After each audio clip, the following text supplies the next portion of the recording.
I've sold shoes, I've sold sweets, I've sold cakes, I've sold. This is my life. Numbers is what I do. Football is 90 minutes. Basketball too is a few quarters. Every sport has a start and end time. But business is the one sport. I think Mark Cuban says the best, that you play 24/7. There are forex traders who I have funded. I've created accounts for. I've given them money to work with. Till today, I have not seen one of them be successful in the long term. Investment isn't a risk. Everybody who says that sentence is wrong. Do you think patience is an issue? For our generation, 1,000%. Hi, Damon. Hello, Yayra. The name, I'm getting the pronunciation right, is Damon. Damon. Yes. Damon. How you doing? I'm very well, and you? I'm doing well. Thank you so much for coming on the show, accepting my invitation. It's a pleasure. To be on the show. It's an honor, actually. It's also an honor to have you on the show. Yeah, so tell us who Damon is. I love to do this always on every episode. Hey, very, always an uncomfortable question. So I'm Damon, of course. Damon is a young man who's very interested, I guess, in finance. Numbers is my life. Numbers is what I do.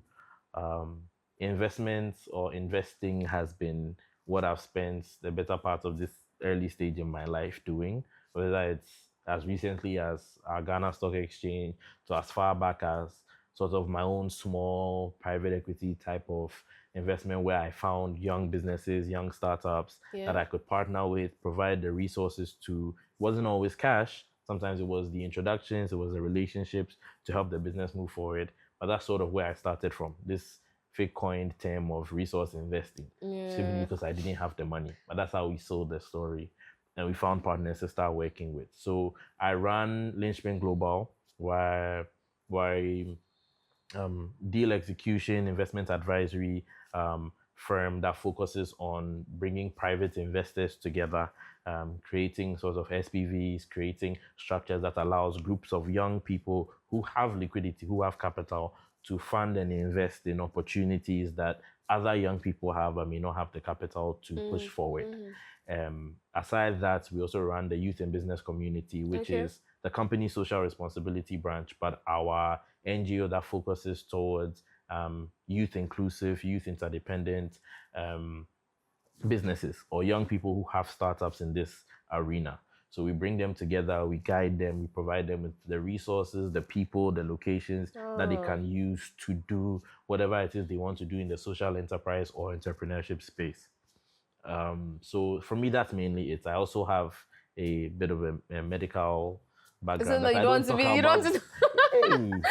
I was wondering why that wasn't coming in yet, because you don't. Is it that you don't want to be known for that? Because you're heavy focused. It's something I keep private to say. It's not something I hide. If you ask me, I'll tell you. But I'm not too overt about it in the public sphere. Okay.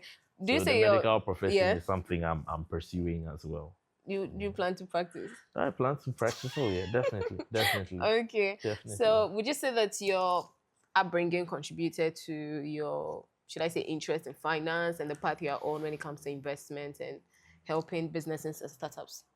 So I think my upbringing sort of created the attraction for business as a whole. Okay. It was more conventional businesses. I always say, in my much younger days, because I'm still very, very young, very young. Yeah, you say it a lot. Yes, it's very young. But in my much younger days, I think every petty little business that could be done in Ghana, I did some.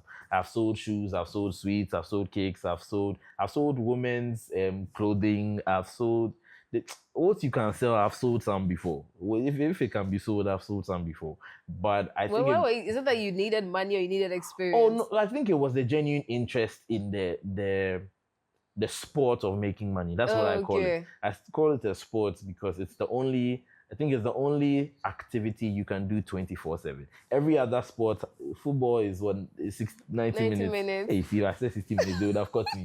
But football is 90 minutes. Basketball too is a few quarters. Every sport has a start and end time. But business is the one sport. I think Mark Cuban says the best, that you play 24/7. Every minute of your life when you start, there's somebody who's trying to beat you at every moment. And it's so interesting to me because there's so many modalities. But I think over time, the story always goes, when I was in high school, it got to a point where I sat up one day in my hostel and I was like, I want to do something well structured, something I can do long term.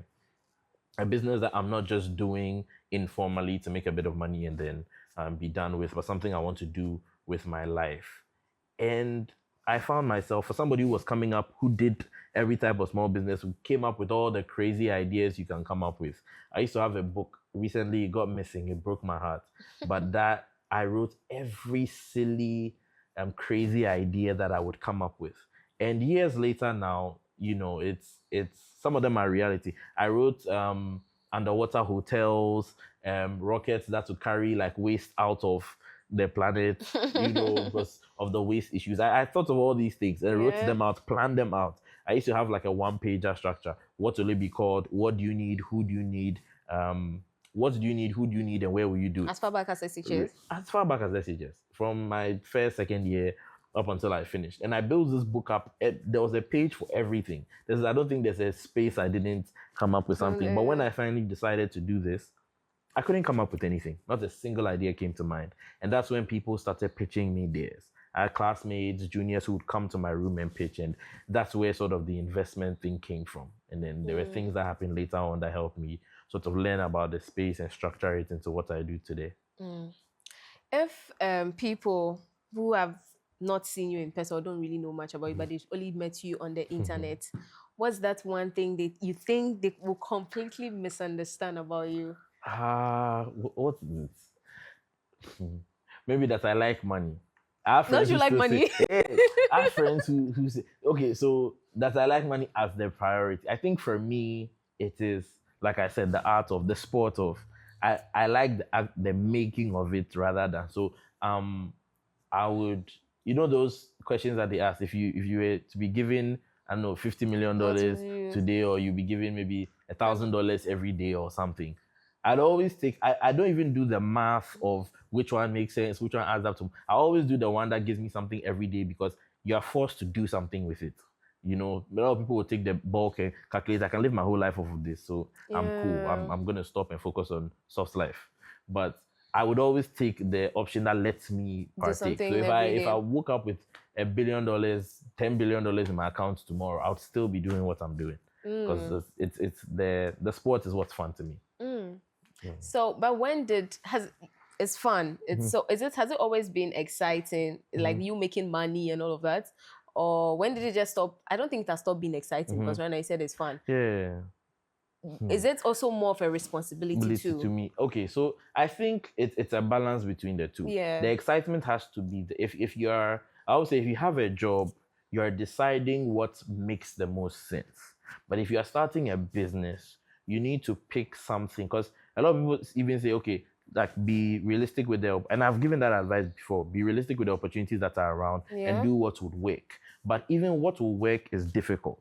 If you don't genuinely enjoy it, that enjoyment is what takes you to the difficult point. Because when things are breaking down, things are collapsing, and I put my team together in one room and I lock the door and I told them, if we don't figure it out, we're not leaving here. That is the most fun to me. If that part of it isn't fun to you, that is where you break down and give up. Yeah. So where most people give up is the point where no form of motivation, support, even money would help you through it. The only thing that will help you through it is sticking through it. And it's the excitement that will let you stick. If you're not happy about it, you won't. But it's also understanding that it is a responsibility. It's not looking at it as a responsibility. Money is a responsibility. If you don't treat it as such, so money is like that child that you never asked for.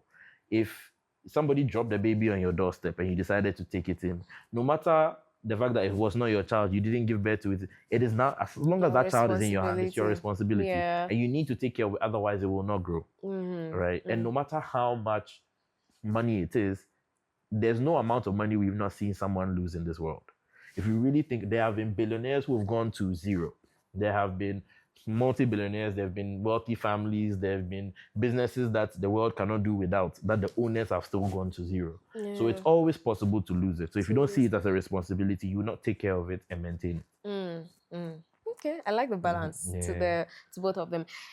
You're into crypto, you do Forex. A lot of young Africans and young Ghanaians they are going to that conversation, they also go into it. People are like, for them, it's, I don't even know why, but it's sort of the fastest way to make wealth or to get money, despite all its risks. Do you think that people are investing just because like they're looking for freedom fast, or people are actually chasing wealth, like with the young Ghanaians and young Africans? I think we're all looking for freedom. I think when you start out, freedom is what you are targeting, right? When you say, I think that's also, maybe that's how I should have answered your first question. A lot of people, if you hear what I do, a lot of people's minds go to crypto and forex, and those are spaces that we've dabbled in, we've invested in. There are forex traders who I have funded, I've created accounts for, I've given them money to work with. Till today, I have not seen one of them be successful in the long term. You like know, I mean, genuinely, like, I don't need to pretend. Obviously, I have my business, it's doing well, but there are spaces we've gone into that we have completely failed and walked out of. Forex is one of them. There are people who claim to be making money off of this space. There are people who are probably, because I'm not in their accounts with them. I don't know. You know, if they want to reach out. It's money. Do you make money from Forex? Will you make money from Forex? The Forex platforms themselves tell you about 85 to 90% of traders who start fail. Like, this is not a claim or me advising. They put it on the top of the page. When you open their website, it's at the top. 90% of people will fail. Then you are all going there. Telling you before you start. You are all going there. I don't know. Again, unless you have a genuine passion for Forex specifically. I feel like a lot of people go into the space. Their passion is for the industry as a whole in terms of investment and trading, but there are lots of other options, right? Stocks don't have, it's also because of the volatility. Because it moves so much, it's the opportunity to make money from it quickly is there. When I say quickly, within a shorter time frame than you would with stocks. Because a stock is not going to get you to double your money overnight. There's very few, very rare stocks that will do that in one day, and it won't be a regular occurrence. But people can do that with Forex and crypto overnight. But they don't realize that those who do that first, let's even take those who actually do it and sustain it, are probably 1%. Or less. And then those who even do it in the first place are even less. So why take such a big gamble? I think we always tell people investment is risk, but at the end of the day, investment isn't a risk. Everybody who says that sentence is wrong. Investing long-term or investing as a business is about calculated risk. So if there's a 99 to 1% ratio of me losing against me winning, the calculation of the risk is don't do it. The result is don't do it. There's no investment you give me that there's a 99% chance of failure and I will do it. You still do it. You understand? So if you look at it as a calculated risk, it never really makes sense. That's my perception of Forex in my experience, right? For people who want to just do it without their training for it. But I have had some success in this space. I've made money off of it, but on the grand scheme, I've lost money. Crypto is different because if you do the research and you're not looking for get-rich-quick schemes, the people who go and do pump-and-dump schemes, like the pump-and-dump scheme you are joining, somebody created it. That person is the one going to pump and dump it, and you'll be left with your money shame, or you can't withdraw it, or they'll scam you. And I've been in so many of these. I've even been invited on the back end to some of these ploys. And I've seen what they do. So I know the reality of it.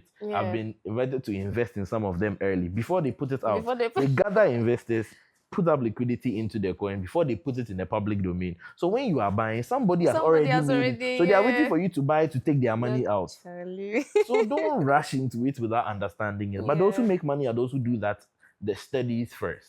And they understand what they are getting into. So it's very important that you train, you do your research. Definitely. Because it became a trend. And if you're going to do the conventional things, you are entering the thing, you don't know it. You've heard Bitcoin, Ethereum, Solana, those things. You won't go and invest, even if you don't know anything, then invest in the no-brainer stuff, the stuff that everybody would be doing. You go into the niche things because that's where you hear the 1,000% and 2,000%. But you don't understand it. So how do you know where you are going is where the 1,000% will come from? You know, but I mean, if you had invested in Bitcoin even 2-3 years ago, you would have still been making a return that is above what you'd have made in other spaces. So why not go the conventional route if you don't understand the market? You understand? Do you think patience is an issue? For our generation, 1,000%. 1,000%. We all want it tomorrow. Fast. See, quick. If there was a way to make money, start working on something today and make money tomorrow, do you think the person who figured it out will not be richer than Elon Musk? Like, if it was actually genuinely possible to do that and sustain it anyway, if it was genuinely possible, somebody would have done it for all of us to see. But everybody you claim did that. There was a time when you didn't know him. And it's not like he was born and it was the following day you knew him and he was rich. There's a period. What do you think he was doing all that time? Period and now you meet somebody and he's 30 or he's 28 or he's 25 and he's made $1 million and you are excited. I didn't know this guy 2 months ago. All of a sudden, and what do you think he was doing the past 25 years? He was learning. He was doing try and error.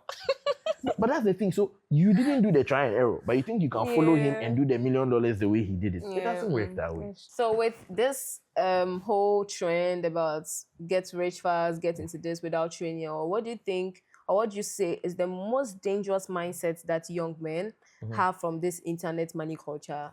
I think internet money culture or success culture as a whole, right? Yeah. I think the biggest problem we have is we don't, let's say, I wouldn't say we're the ones that went ahead because we are also coming. We're also doing what we're doing, right? But those of us who, let's say some of them are looking up to, we don't share the work. You don't watch an interview like this and you see that when you were setting up or whatever problems may have gone on before. Yeah. When you are watching somebody climb the stage to talk about how he's done $10 million in revenue, he's not telling you when they were 3 boys sitting in a room and they didn't have enough to buy Gary between the 3 of them, or they'll give you some absurd story. I started with 1 CD and 1 grain of rice or something. And make it up. Such stories. Yeah, we should stop that. But we don't share the journey as much as we share the results. Yeah. And then that puts pressure on them because that's where they justify this guy came out of nowhere and he's made this. Yeah, there's a you understand? Even in our country, we see examples like that. Recently, in recent times, that Miss Richard Makwe came out publicly, put his face out there. A lot of people are talking about how he came out of the blue and I want to be like this guy. Do you know how long Bill's microcredit has been around? You know how long? And he's one of the biggest private equity players. His company portfolio is quite large. Do you know how long some of these companies have existed for before you are meeting the person? But then you admire and then you'll be pressured to match it at his age or at the stage that he did it, but without understanding when he started and how long it took him. You get it. So you are starting at 35. Was it his 40th birthday or 40th? Yeah, that's when. So you are starting at 35. You are starting what you want to do at 35, but you want to be like him when you are 40. But he started what he's doing at maybe 20 or 20 something. Almost 20 years. You can't do that comparison. Yeah. So that's what we need to start sharing. Tell people the journey you went through, the kind of work that went into it. And if we can, I know not everybody is comfortable with it, and I respect that because you're building a brand for yourself.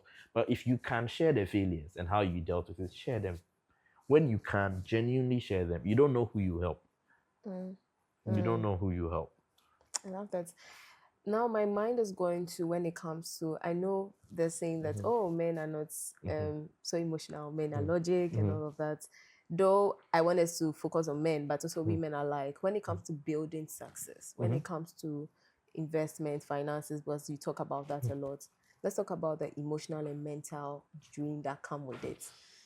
How do you deal with it? And we are young Africans. This is like a conversation for young Africans. And now, I think I appreciate that young Ghanaians, young Africans are becoming ambitious. Like, we are creating a life for ourselves. We all want to push to build success for ourselves. So mentally, emotionally, how do people deal with that? Like taking risk, losing it. I know some men easily just bounce back and then move on, but it's not the case for everyone. Yes. I mean, you said some men. I don't think it's even men in general, even women. Like there was a point in Ghana where what was betting culture became very common. During that period of time, for me, it was only women bettors I was are they called bettors that I was meeting.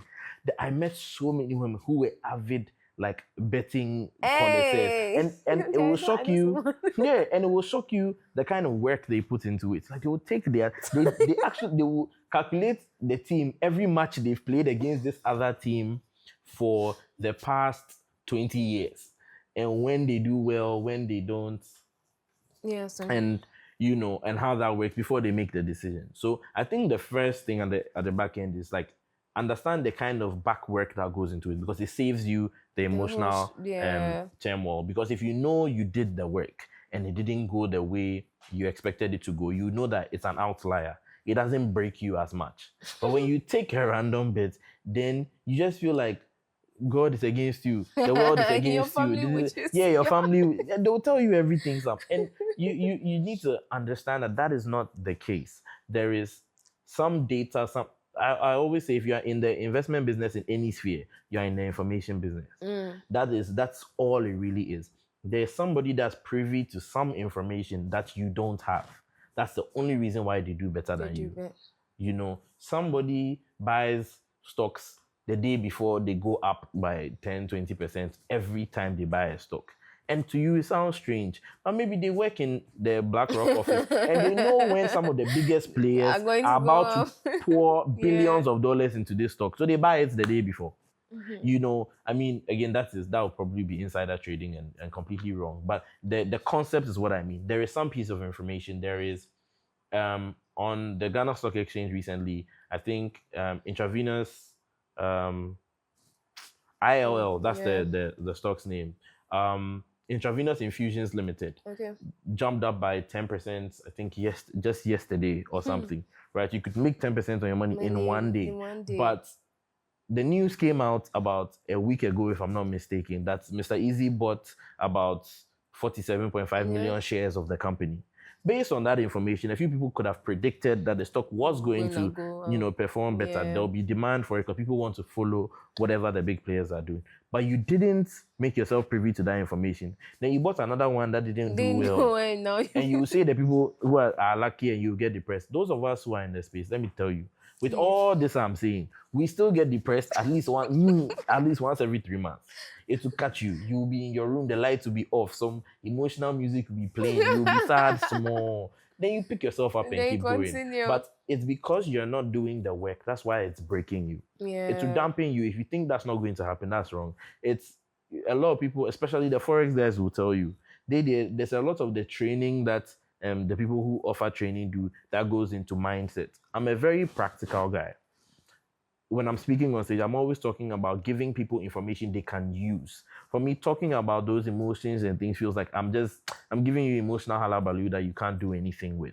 But when it comes to those spaces, day trading, your mentality is everything. Because if you try to, for example, revenge trade, the people who get up and then they start trying to trade to hurt the market back for taking their money, you will lose all your money. Yes, why would you?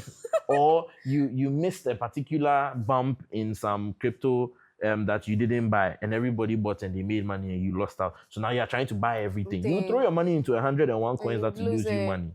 But for those of us, for me, most of my investments now are in the commodity spaces, oil and gas, mining, agriculture. And in these spaces, obviously, you can't even make investments that quickly. So you have to process. You can't decide today and then in 10 minutes you've bought a farm and you started working. No, it takes time and work. So it forces you to think and slow down. And I think it's that training or mentality that will eventually reintroduce me to the day trading market eventually. And I would have the mentality and the patience for it. If you need to go, I've worked with a trader, one of the ones who did the best with me, and 3-4 days, he wouldn't trade. And I'll be there like, Charlie, the money is with you, work with it. And he tell you that right now I'm not in the headspace. If I place a trade, I'll lose your money. So he won't trade for 3-4 days. But the person who's trying to trade to feed themselves or trade for survival, you don't day trade to feed yourself. Because if you need to make some money today to buy the gari you eat in the evening, you will just do anything and you will lose money. When the market is telling you don't place, you don't see an opportunity, you still try to. So I think for that, you have to gauge yourself to not respond financially to emotional what's it called? Respond financially to your emotions, right? Okay. Quick one. Thank you so much for watching the episode to this point. Like the video if you're enjoying it and you found it insightful so far. Let us know your thoughts in the comment section, what you think about the episode. Subscribe and hit the notification bell so you don't miss out on any episode immediately it's uploaded. And share with a friend or with someone that you know needs to hear this conversation too. Now let's head back into the conversation. So you've spoken a lot about finances. We've spoken about crypto, mental health when it comes to investment and all. With your journey when it comes to finances, you've spoken about how it's exciting making money because it's a sport for you, but the responsibility that comes with it. Now the question is, how do you ensure that you don't tie yourself with to just like this money, the numbers? Yeah, okay. So I think the first part would be understanding who you are as a person. Because if you have a model for who you want to be as a person, the way you describe that person you are trying to become is what you gauge yourself by. And I don't think tying your self-worth, maybe tying yourself to the kind of money you make is a bad thing. I think it's only bad when you tie yourself to only the money. You know, am I a kind person? Do I care about people? Do I make time for society? Do I give back out of the money that I make, right? For me, these are some of the questions I ask myself. If I was to lose all the money I have made or I am managing today, what would my friends call me for? Right? Because maybe you've made money, you're somebody who helps people out financially. That's not a bad thing to be the person they call when they need money. It's not a problem. But if you didn't have the money, is there no other reason someone will call you? Can somebody pick a phone and call you when they are crying? Can somebody pick a phone and call you when their cars broke down on the roadside and they have no one else to come and pick them? Can somebody count on you that if they are not around, they can trust you to go and pick their child from school and take care of the kids till they come? Like, are these life skills you've developed for yourself? So create a model for who you are as a self, that self-image first, and judge yourself by that. And for your self-worth, then you start to, iron out what these values really are and what you want to see in your day-to-day life to espouse those values. So you say you're a kind person because when people come and ask you for help, you help them. Yeah. But when you enter a building and you're going to see the CEO and the cleaner says hello, you don't greet back. You're not a kind person. You say you care about people, but it's because you go and do big donations in places. But when you see the average beggar on the street and they come to your window and they're asking you for money, yes, you can't give money every single time someone comes to the window. But the day they tell you maybe they've not eaten the whole day, would you stop? Can you stop in traffic and go and maybe you don't believe them, maybe you don't trust it. It's Ghana we are in. Let's be practical. Yeah. But are you the kind of person who, when your heart is touched by somebody saying that, or you have the discernment to feel it, you stop and buy them food?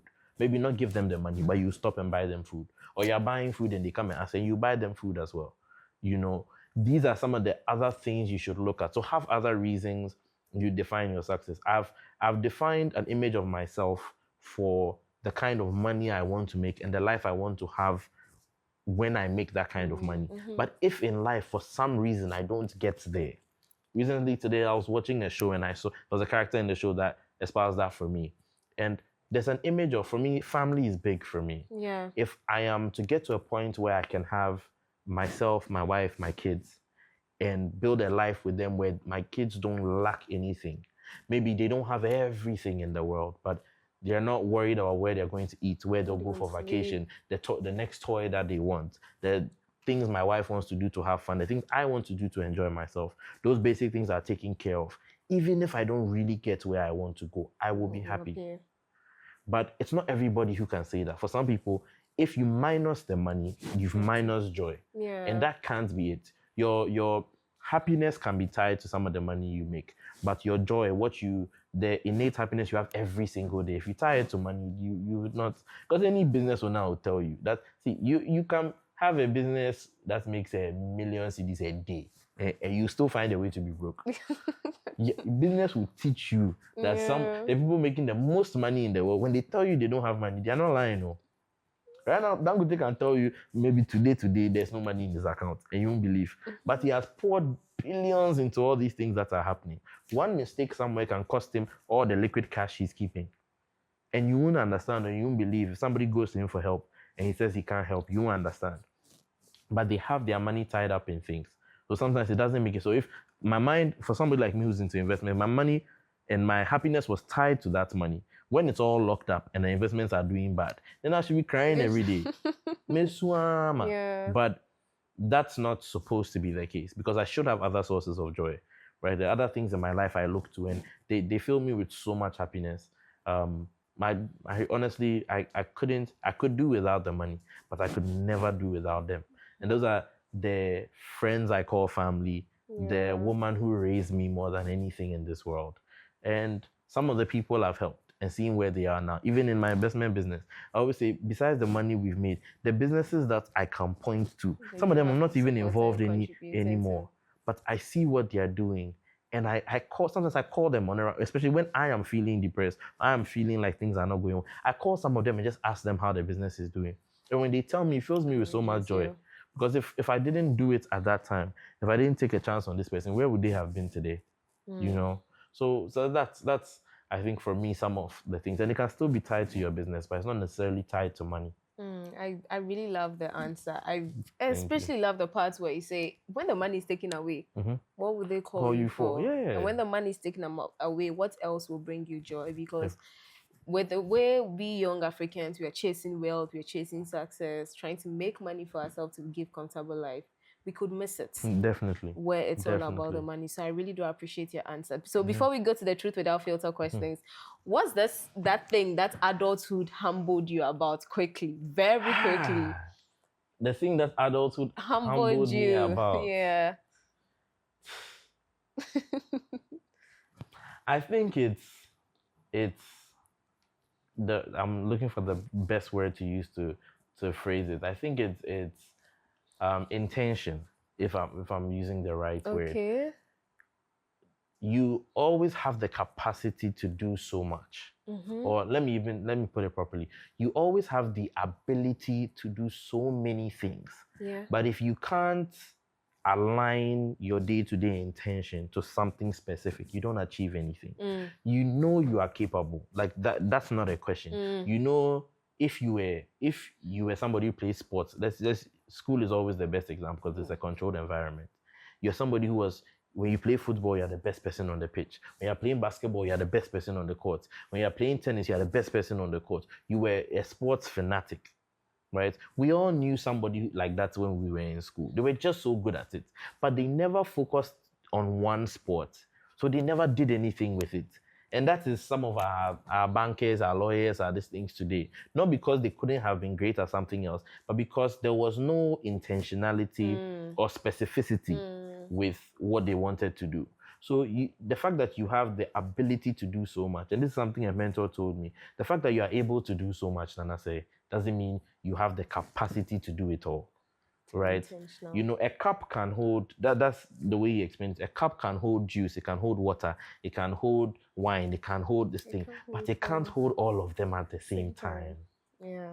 Right? And let me take people who think like me. They will tell me that's not true. You can pour all into the cup. Okay, you can't hold as much of each of them at this. There's still going to be the limitation of how much. So those who are doing, some people will tell you, I'm doing this, and this, and I'm doing all of them well. But you could have been doing one so much better. You know, so don't skate by all the things you're able to do. Pick something that you can be known for and focus on that first. And sometimes it takes a bit of exposure. Because for me, I was doing so many businesses.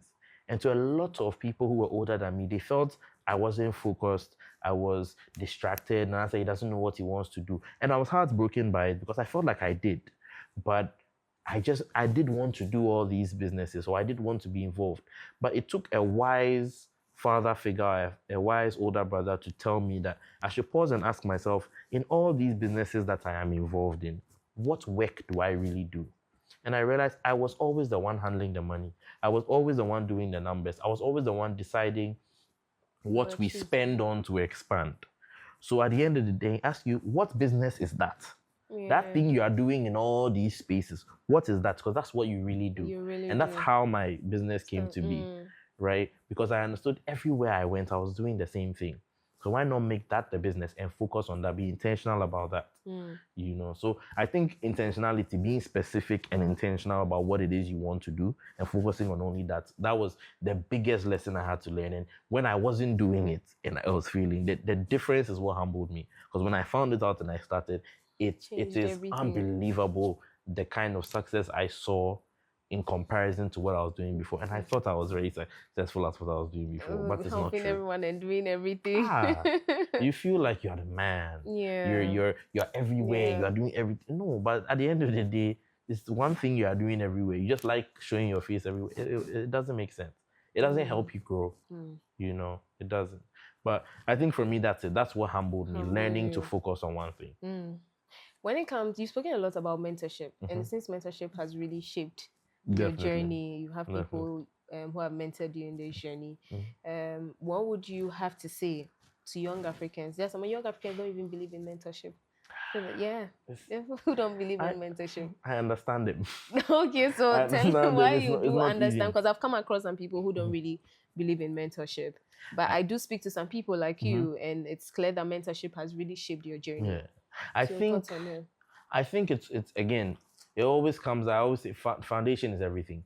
What mentorship is in your view is the issue. So for me, when people are looking for a mentor, they mostly complain about mentorship because they expected to get somebody who held them, cradled them, they could run to with every little thing.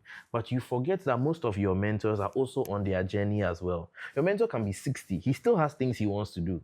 So if he has to stop his life, stop his business, every time you have a little issue, question, or worry, at some point he will give up on you. Because we don't even do that for our kids. Really genuinely think about it. Your father or mother left home 9 to 5 to go and do their job every day. During that 9 to 5, he wasn't constantly available to you. You understand? So when you expect that of mentors, you break the chain. I have mentors who hear from me maybe 2 or 3 times a year. And I call them mentors because when I don't have an answer, I know I can go to this person. I'm not running my business with them. I'm not questioning them every day. I'm not bothering them with my day-to-day issues. But there's somebody whose wisdom I can pull from when needed. But I respect their time. Even if I'm having the issue today, it doesn't mean if I call them today, they need to make time today and fix it for me. If I call you, I'm calling you to schedule. Regardless of how often the person will make the time for me, I make sure that they know I respect their time. So when I reach out, I tell them, hey, this, can I have 20 seconds of your time? When they pick up the phone, so I just need 20 seconds. This is the issue. When can I come and see you and talk to you about it? In one line, this is the issue. Yeah. And then some of them will just tell you, oh, now say, talk to me, I'm on the phone. Then you go ahead. But you, as soon as they pick up the phone, you think you can take 30 minutes of their life and you start talking and complaining. That person will stop picking your calls eventually. Then you come and say mentorship doesn't work. But no, you don't know how to be mentored. That's the problem. You talk about the mentor, but you don't know how to be a mentee, right? There's a man in Ghana. He was also one of the first people to win the Forbes 30 under 30 in Ghana, Mr. John Armour. He's a mentor to me. We talk, we even post on social media about each other. It will shock people the number of times we talk in a year. We can go 365 days and we've not spoken to each other. But I will still call him a mentor because I know if today I had an issue and I had to call somebody and get an answer, he's somebody who, one, has experienced something similar because he operates in the same space and would make the time eventually, not when I need it or when I want it, but eventually to help me find my way out of the situation. You understand? So I think that's what, change your definition of the mentor and learn how to be mentored, how to be a mentee, and then you do well with the space. Otherwise, it won't work for you. There's some people who can't work with that.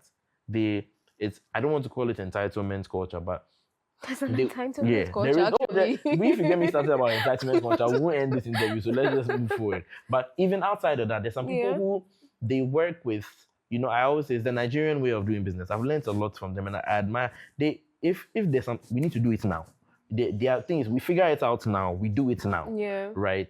So if you want to do that when it comes to mentorship, you will fail. But there's some people that is how they operate and they do well. You're just somebody who, because of the culture you've built for yourself, you don't do well with having to bow to somebody else's schedule.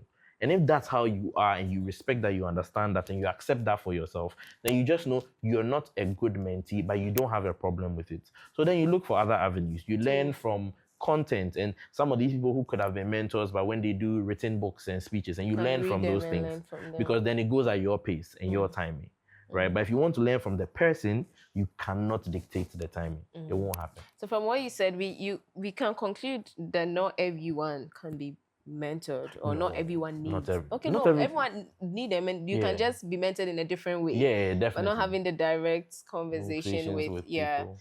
I love that. So now we are coming to the truth without filter questions. Have you ever made a financial decision just because you wanted to prove something? I think to myself. Without filter. Hey, good. Okay, so yeah, I definitely have. I started very young, so the first time bulk income came in, you're a bit more playful than you should be. There were parties I didn't need to attend. There was nightlife culture I didn't need to participate in. Yeah. So there may be expenditures in those spaces, for example, that were completely unnecessary. When it comes to purchases, I think I'm a very big, it doesn't show on me, but I'm a very big jewelry person. Oh, right. So I will, but maybe not like wrappers, chains, and no, that's a bit much. But I will, but now gold is an investment, so it wasn't a bad decision. But when I made it, it wasn't about that. It was just cause I wanted to and I could. Yeah. So maybe not to prove it to someone else, but to myself. Yeah. And to maybe my parents at a point. That you do a lot for me, but there are certain things I want. Let's say something I want, you say no, and I can get it myself. So I'll get it. Okay. So I think maybe that's where I slipped up earlier. But now, Charlie, you don't do those things. I don't. There's a lot of. I don't do a lot of spending on myself. My biggest guilty pleasure is like food. I'll buy something obscenely priced just because I want to try it. You want to try and eat it. But aside, to enter my stomach, nobody sees it. Nobody sees it. Have you ever felt pressure to maintain an image online, even when life wasn't fully together? And that's why I still hate social media. It's true. You're not active on social media. It's like social media. I come on in blasts and try and do, when we're doing a lot of programs, we're doing a lot of events. I'll come in and I'll do that as much as I can.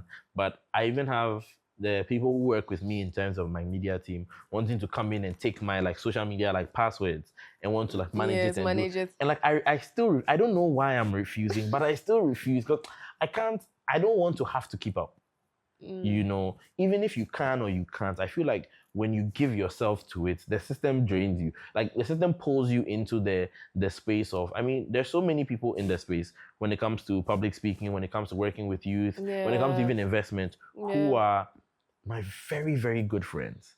And we sit down at the table and we talk like co-equals, but we know that I am not at the same level as they are at. But when we are sitting at a dining table, it doesn't show. When we are having lunch, it doesn't show. You're just having conversations. Yes. I'm talking about an investment I did that didn't go well. You're talking about the same investment that you did that didn't go well. But maybe I invested 10,000 cedis into the thing. You invested a couple million. You understand? But you don't talk about the figures then. You're just talking about how the thing performed. But when you get there, then the first comment is how much did you put in? You understand? Yeah. And then you feel the need eventually, especially where you do make big investments. Then when they are questioning you or they're like, why are you even talking about this? Because maybe they don't know you. Then you feel the need to prove it. Yeah. And when you do that, when you start it, you can't stop. And I don't want to be drawn into that. So for me, I think that's the biggest thing for me when it comes to social media. But I'm trying. I'm really trying because it's also a good way to engage with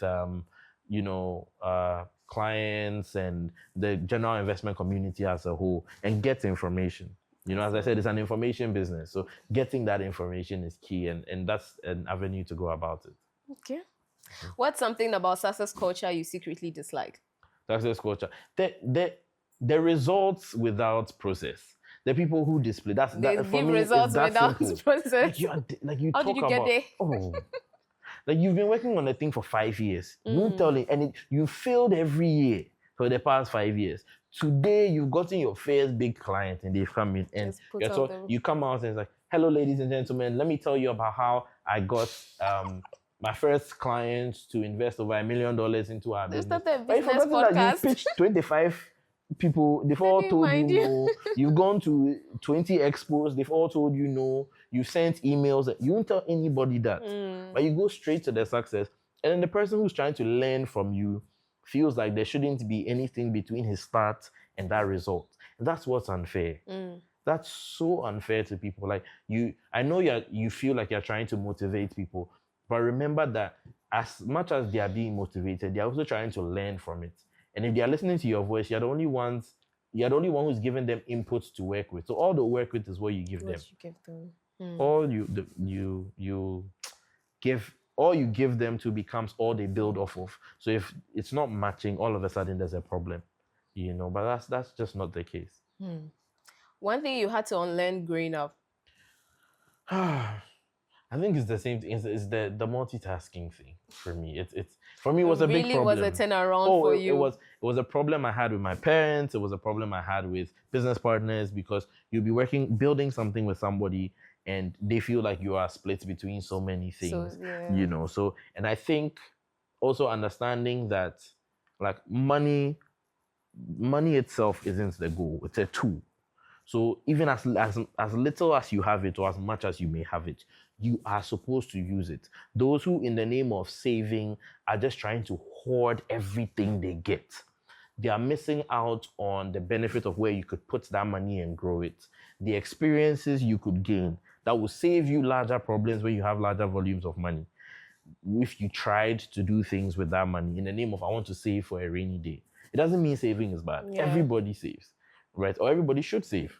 But if you are hoarding, that's when you are saving beyond what you need to get yourself to whatever saving goal you are. So if you are saving without a goal, you are hoarding because there's no target. So you're just keeping everything you can. But if there's a target, you structure your savings so that you have disposable income. But some people, it is the people who think they are responsible with money. What they do is it's necessities, a little excitement, and then everything else is being hoarded. It's not being saved. You understand? So those are sometimes the thing you are saving for, the problem happens. They don't use the money. They'll sit in it and complain and ask family and friends because they don't want to go and touch what they hoarded. But if you saved it, when the rainy day comes, you go to the fund and you use it to solve your problem. Because you also know there's a structure to replace it. But when you are hoarding, you don't know when the next one will come. So you are scared. So you don't go to it when the problem comes. So for me, that's the big thing. There's a difference between saving and hoarding. And pace yourself with what you're doing. Pick out individual things and deal with them one by one. And there's always another opportunity. The multitasking thing, the biggest mentality people facing, they feel like they'll lose their opportunity. So like everything that comes across my desk, when you get into investment, if you have that mindset, it will teach it out of you because you realize there is so much opportunity. It's the number of things that cross my desk that are profitable, investable, and workable businesses that I have to say no to on a day-to-day. It's insane. I don't go 24 hours now without somebody talking to me about something that I can put money in and make money off of. But you can't do everything. You can't. You just can't. That was really a turning point in your life. So what's one thing you're still figuring out in life? I think genuine joy. Like what would really make me happy? And even from a business standpoint, they ask you, what's your 10-year, plan? What's your vision for your business in 10 years? But in 10 years, where would I be that would genuinely make me happy? Because there's always going to be more or less. But in 5 years, what would I would be proud of myself, because those of us who are ambitious, that's one of our biggest problems. Because we know for a fact there's always more, we are held back from enjoying the wins. I have a friend of mine, such a lovely, lovely person. She will always take the time out to remind me, like, Damon, do you know this is what you did this week? Or like, do you know you did this? Like, take a minute and celebrate. Like, let's get in the car. Let's go and buy Daddy Boba. And you're not allowed to talk about anything, pick anybody else. Talk to me about, I love Daddy Boba. I love Daddy Boba. But I also order only one thing there. Like, if they see me, they know. Like, before I get to the table, they've already done it for me. Yeah. Watermelon and lime, guys, try it. Free ad for Daddy Booba. They should come and pay you. Yes, exactly. Daddy Booba, come and sponsor here. But genuinely find out what you would be proud of yourself for achieving, and give yourself that goal. An old principal of mine when I was in like junior high school or something, Mr. Boachidankwa, I always give him his props. I called him recently after so many years. He told me one time on our car park that if you aim for the mountain and you fall into the valley. But if you aim for the stars and you fail, you fall onto the mountain that everyone else was aiming for. So have those big visions, have those big goals, but make sure your pride point is in that mountain, so that even if you fail, you are doing something that you can still find pride in yourself, find joy in yourself for achieving. And that's what I try to do with everything I plan on doing in this life. I love that. They really enjoyed the conversation so far. So the final segment is the quick fire. Quick fire, and then we'll go. These questions always get me in trouble somewhere. Let's go.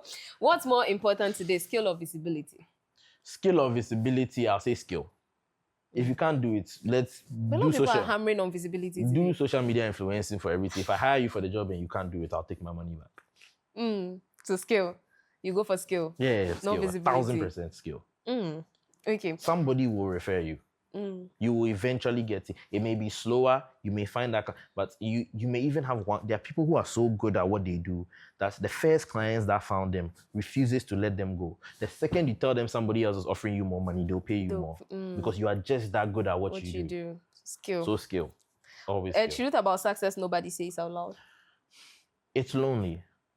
It's not just lonely in the lonely at the top way, but it's lonely in the sense of you, even when you are surrounded by so many people, your dreams, your visions are so big that they sort of push everybody out because you feel like that burden is solely on you and nobody can help you get there.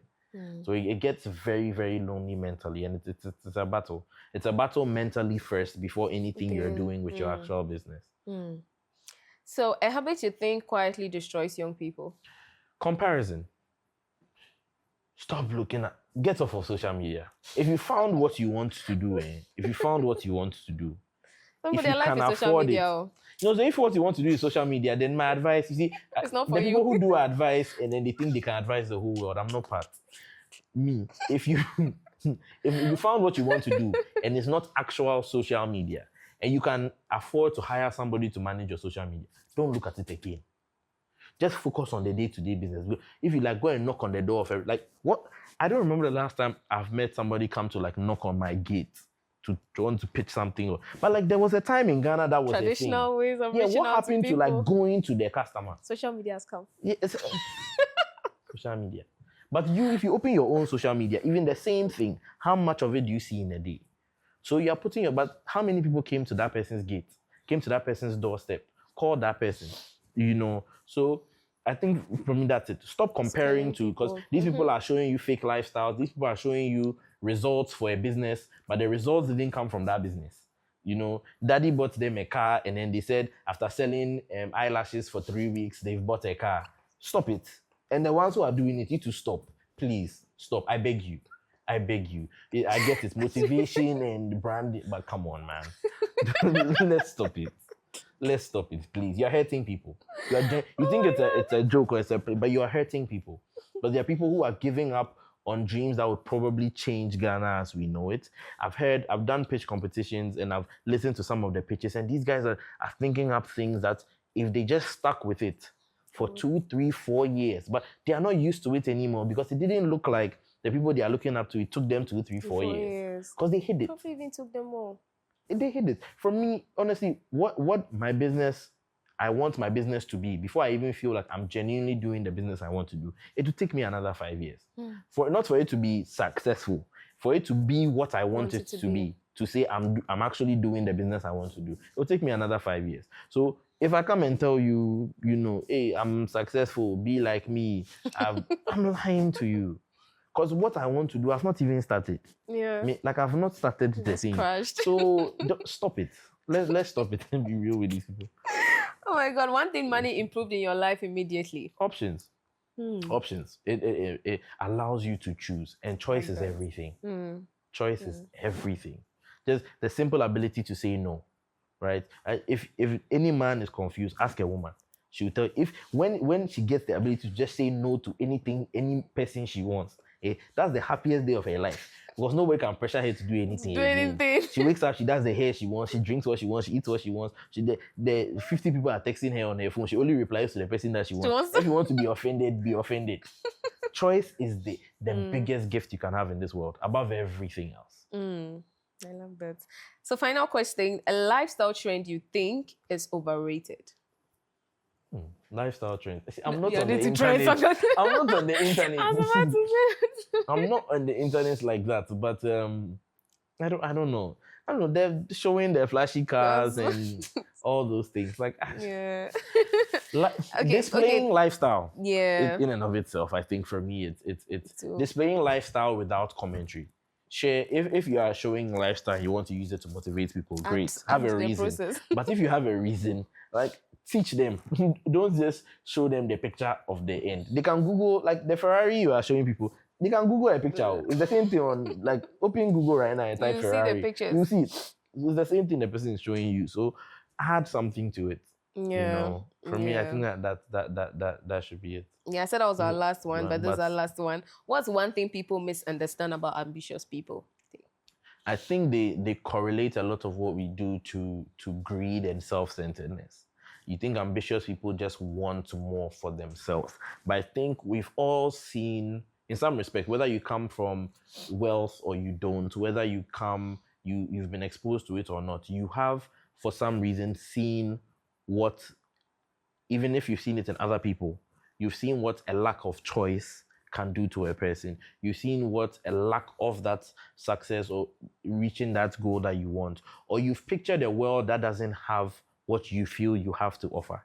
And you don't want your children to grow up in a world like that. You don't want the world to be that way. I think that's something that someone like Musk espouses a lot, that the things that he's doing for humanity. He's still making a lot of money from what he's doing, but he's driven by, like, the things in my head are so amazing. And this is not pride. It's not being self-centered. You know that what is in your head is so impactful that if you leave this world without giving it to the rest of humanity, God will ask you questions. God will ask you questions because you didn't come up with that on your own. There's something behind it. So share it with the world. Thank you so much My pleasure. for this interview. I've enjoyed it. I've loved the answers you gave, and I believe that anyone watching this interview too has definitely learned a thing or two. So before you wrap up, your final words, and I want you to take from the angle of finances when it comes to young Africans, young Ghanaians, what's that financial advice you give to them? So for young Africans in general, what I would say is there's enough at home. Our mothers used to say the thing, there's rice at home whenever you want. There genuinely is rice at home. In Africa, there is so much opportunity that you can turn your money around, you can turn your skills into profit here. There is a lot of Western capital that's coming back into Africa because of the businesses, the services, the products, the commodities that we are building. And stop being driven by social media to tell you what those things are. There is an entire macro industry that I call the old people industry. The businesses that our fathers and uncles and older brothers run that are not getting anyone to pass it over to, because we are being so excited by the cryptos and the forexes and the TikTok shops and so on of society that we are forgetting that at the end of the day, like, when you're hungry, you still walk to the restaurants in the corner. You're still using the pharmacy on the roadside. When your shoe is spoiled, you don't give it to your social media, whatever. You go to the nearest shoemaker, right? Like, conventional businesses are still holding the economy of Africa, and there's still so much opportunity to take part in it before you jump to Western culture. They're trying to run Western businesses in a continent that's not reached there yet, or the continent that's building towards it. But there's something they did to build towards it. So where are the industrious people, right? Where are the Dangotes of our generation that will still build the factories, the manufacturing plants, the day-to-day businesses that keeps the economy afloat, right? That's the opportunity for us. And for those of us in Ghana, I'm taking every opportunity to say this. When it comes to investment right now, there is no better place to look at than the GSE. The Ghana Stock Exchange is doing amazing things.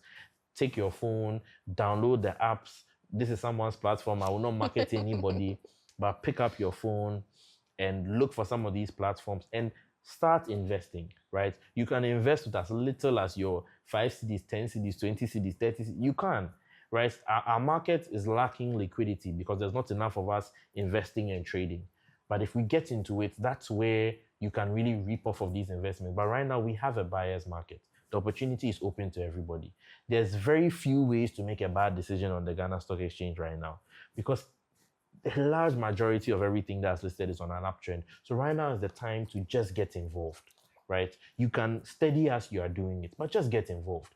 If you don't have the experience, you start with the basics. So you look at the financial sector, pick a bank you like, go in and buy a bit.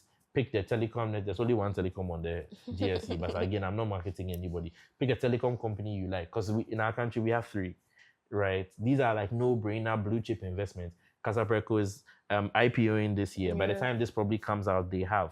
You see the performance. Zen Petroleum came on the market recently. Did amazingly. There are people who have almost 2x, 3x their money over 6 to 8 weeks because of what Zen Petroleum has done.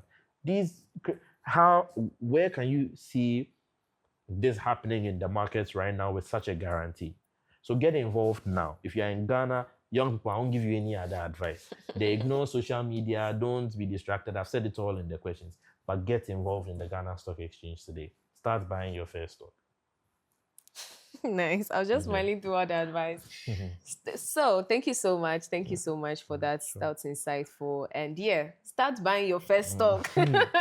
So as you know, thank you for sticking with me to the end of this episode. I hope you found it insightful just as I did. And as usual, I will see you in the next episode. Bye.